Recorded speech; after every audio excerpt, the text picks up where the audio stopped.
L'armée ukrainienne a tenté d'attaquer avec des drones dans la région de Toula. 2 drones ennemis ont été détectés à temps et abattus par les défenses anti-aériennes.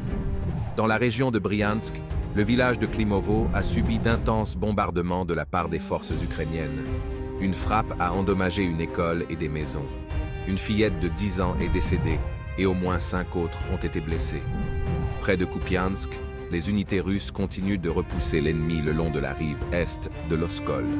Depuis le terrain, ils rapportent l'intensification de l'attaque contre les positions ukrainiennes dans le secteur de Yagodno. Les troupes russes ont infligé avec succès une frappe sur un train de munitions à la gare de Mertsalovo. Sa destruction a été confirmée au moyen d'un drone, fournissant un contrôle objectif. Près de Bakhmut, des troupes ukrainiennes ont de nouveau tenté de prendre d'assaut Kleshchevka. À la suite de la bataille, les unités ukrainiennes qui ont réussi à atteindre le milieu du village ont été repoussées dans leur ligne d'origine.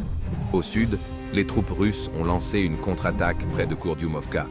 À la suite de l'attaque, il a été possible d'étendre la zone sous contrôle russe à proximité du village et de repousser les unités ukrainiennes vers le canal Seversky Donetsk, L'artillerie ukrainienne continue de lancer des attaques barbares sur Gorlovka. À la suite du bombardement de l'usine laitière, 3 employés de l'entreprise ont été tués. 8 autres personnes ont été blessées. Dans le secteur d'Orekov, de violents combats se poursuivent sur la ligne Rabotino-Verbovo.